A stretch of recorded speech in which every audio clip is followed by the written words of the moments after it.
যদি তোমাকে জিজ্ঞেস করা হয় ৬৫ এর বর্গ কত আর তুমি যদি ক্যালকুলেটর ব্যবহার না করেই সাথে সাথে বলে দাও ৪,২২৫, তাহলে কি তুমি নিজেকে জিনিয়াস মনে করবে?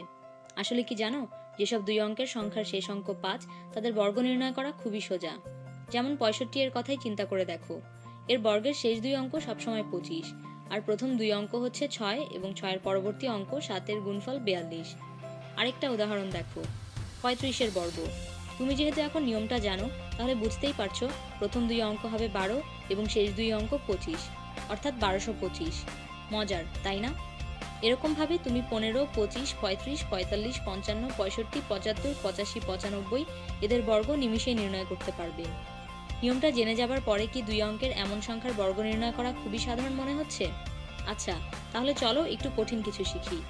ছোটবেলায় যখন নামতা মুখস্থ করতে হতো, তখন আমার সবচেয়ে প্রিয় নামতা ছিল ১০-এর। ঠিক তার পরের প্রিয় নামতা ছিল ১১-এর। ১১ দিয়ে ১০ পর্যন্ত যে কোনো সংখ্যাকে গুণ করে গুণফল সহজেই বলে দেওয়া যায়। কিন্তু ১০ থেকে বাড়িয়ে যদি বলা হয় ৩৪কে ১১ দিয়ে গুণ করলে কত হয়, তাহলে কি মুখে মুখে হিসাব করে বলতে পারবে? আমি কিন্তু পারবো। ৩৪ গুণ ১১ এর ফলাফল হবে ৩৭৪। আমি কোনো ক্যালকুলেটর ব্যবহার করিনি, সত্যি বলছি। তোমাকে শিখিয়ে দিলে তখন তুমিও বলবে, এত সোজা। তাহলে খেয়াল করো আমি কিভাবে হিসাব করলাম। ৩৪কে ১১ দিয়ে মুখে মুখে গুণ করতে হলে প্রথমে শতক স্থানীয় অঙ্ককে আমরা শূন্য ধরে নেব। এবার ৩৪-এর দশক স্থানীয় অঙ্ক শূন্যের সাথে যোগ করে পাওয়া গেল ৩। এরপর দশক স্থানীয় অঙ্ক নির্ণয় করতে হলে ৩-এর সাথে ৪ যোগ করে পাওয়া যাবে ৭। সবশেষে একক স্থানীয় অঙ্ক ৪ সরাসরি একক স্থানে থাকবে। তাহলে কত হলো? ৩৭৪। এবারে চলো দুই অঙ্ক থেকে আমরা ৫ অঙ্কে হিসাব করি। যেমন ধরো ৩৬,২৩৪কে ১১ দিয়ে গুণ করলে কত হবে। ধীরে ধীরে আগের নিয়ম অনুসরণ করি। লক্ষ্যস্থানীয় অঙ্কে ০ লিখছি, তার সাথে ৩ যোগ করে পেলাম ৩। তারপর অযুত স্থানীয় অঙ্কে ৩ যোগ ৬ অর্থাৎ ৯।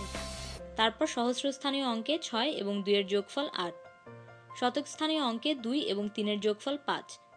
এরপর দশক স্থানীয় অঙ্কে ৩ এবং ৪-এর যোগফল ৭। সবশেষে একক স্থানীয় অঙ্ক ৪ সরাসরি ৪। তাহলে গুণফল কত হলো? ৩,৯৮,৫৭৪।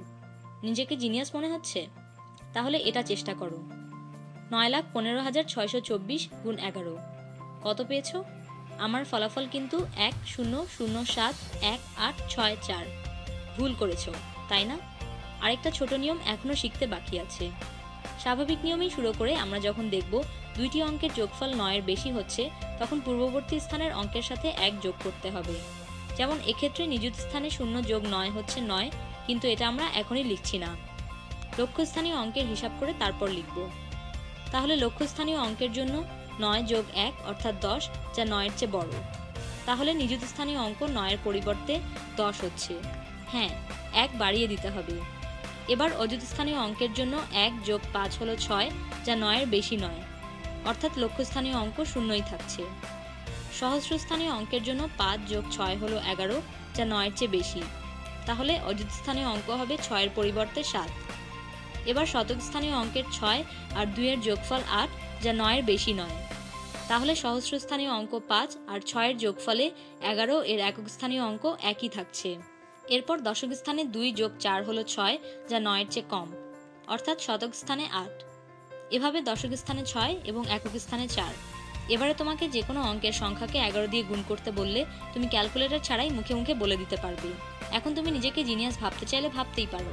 মুখে মুখে হিসাব করার এই পদ্ধতিগুলো জ্যাকো ট্রাকটেনবার্গ নামে একজন রাশিয়ান গাণিতিকের আবিষ্কার। তাকে যখন কনসেন্ট্রেশন ক্যাম্পে আটকে রেখে নির্যাতন করা হতো, তখন শারীরিক ও মানসিক অশান্তি দূরে সরিয়ে রাখার জন্য তিনি এই পদ্ধতিগুলো নিয়ে চিন্তা করতেন। যদি মনে কোনো প্রশ্ন জাগে তাহলে আমাদের জানাও আমাদের ফেসবুক বা গুগল পেজে, বা আমাদের উদ্দেশ্য করে টুইট করে, বা ইউটিউবের ভিডিওতে মন্তব্যের মাধ্যমে। এরকম আরও ভিডিওর জন্য সাবস্ক্রাইব করো আমাদের ইউটিউব চ্যানেলে।